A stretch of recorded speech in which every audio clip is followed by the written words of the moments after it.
Hey guys, it's Matt, and sorry for the lack of updates in the last few weeks. I've been preparing and moving into uni, and I'm all moved in.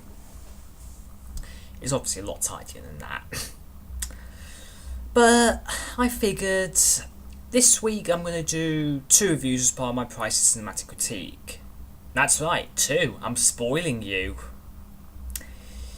So I'm going to go out of my normal mode and go into Pricey mode as soon as the intro for the next review begins. So see you in a sec, guys.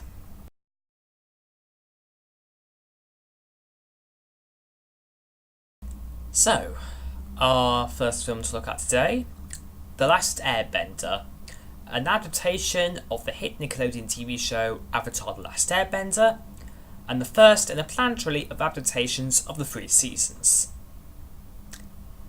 Though really, you should really think that the first one is so horrendous they did actually scrap the trilogy and just leave it at that, because really, this one is so horrible. Simply horrible. Everything is just wrong. The casting, wrong. The action, wrong.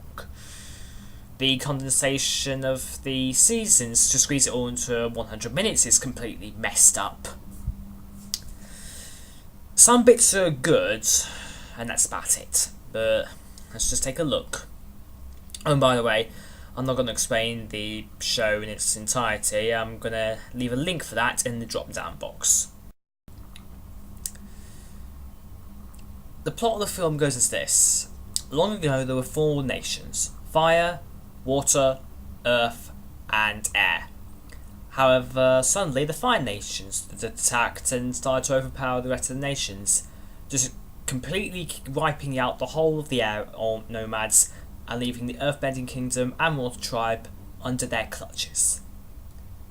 There was once an avatar who could master all 4 elements, but then he disappeared.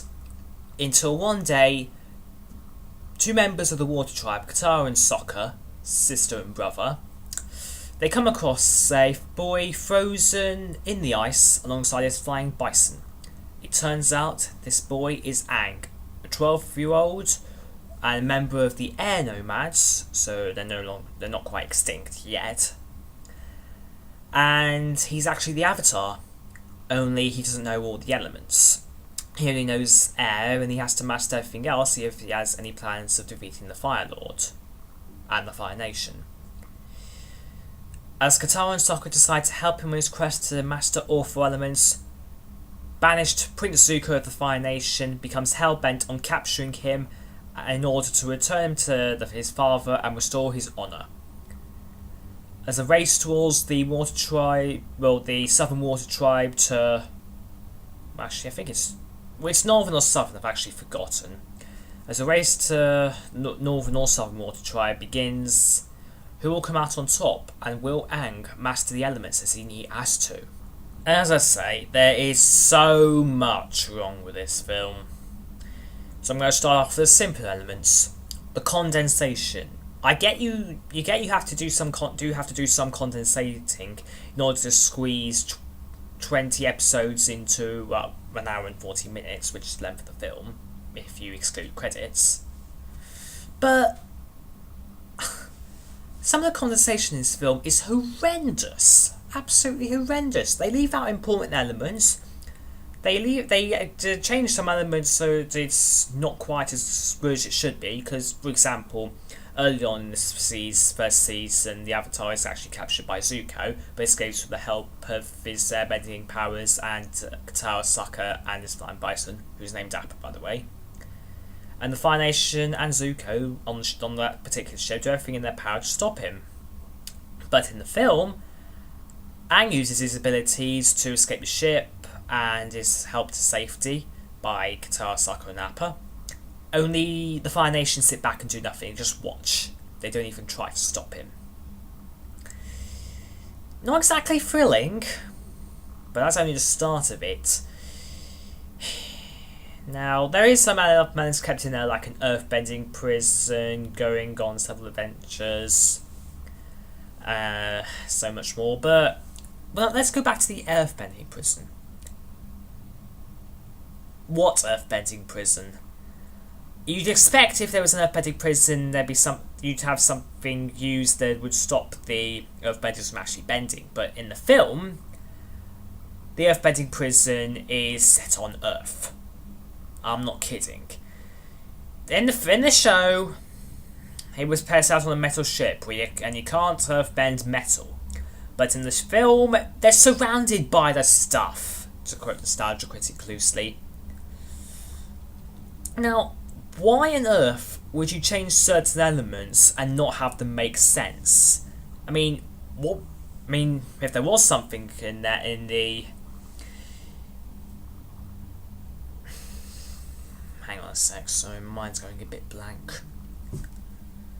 If you were going to have an earthbending prison set on Earth, maybe you should have some kind of Earth that's not hard to move.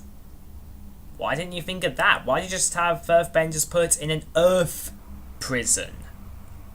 Makes no sense.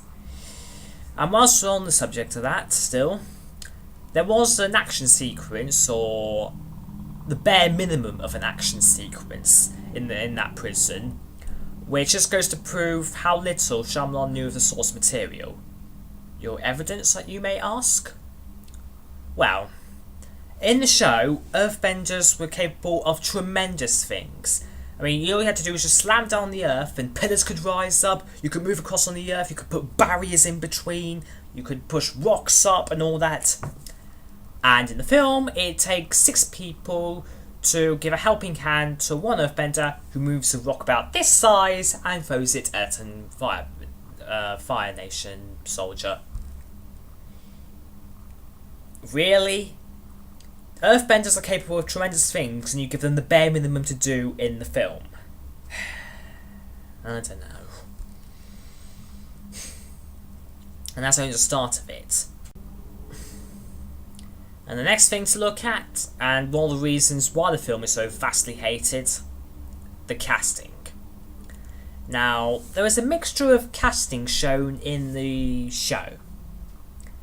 The Water Tribe had Eskimo culture, the Fire Nation was Japanese, the Earthbending Kingdom was more white-like, and the Air Nomads, from what you saw of them, they were like of Asian descent.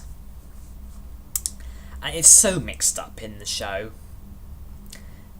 Except for Katara and Sokka, the Water Tribe just have the Eskimo culture down correctly, but with those two, they're as white as ice. Why would you have that? You have the opportunity to show a whole nation as, well, a whole Water Tribe as showing them as correct as they were in the film and in the show even, and you mess it up. Why, Shyamalan? Why? Another area, the Fire Nation is Indian-like. I'm not being racist here, but why are you doing so bad at miscasting? And other areas is the Earth Kingdom are the ones shown as Asians, and the Air Nomads are shown as white. So yeah, it's all completely mixed up. You don't know what's what, and you're like wondering why never Shyamalan ruining the film when he has good opportunities to get it right. So on the whole, The Last Airbender, the film, absolutely sucks. Everything is just completely wrong. The casting, the action, the condensation, absolutely everything is completely messed up.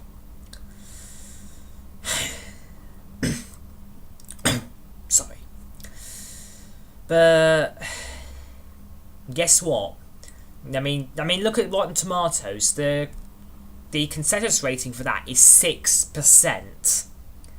It swept Worst Film Award Ceremony Awards, and is further set back M. Night Shyamalan's once promising career.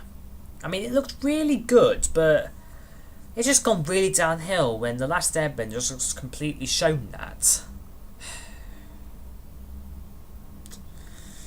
But if I were you, ignore the film, watch the show. The show is fantastic.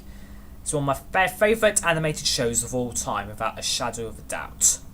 It's fun, it's energetic, it has some good writing and character development. Watch that, ignore the show, pretend I don't know, watch the show, ignore the film, pretend the film never even existed. That's all I do. And sorry if I seem a bit messed up and all that, it's just, I don't know what's wrong with me at the minute. I might go have a drink and then do my next review. So I'll see you guys in a minute.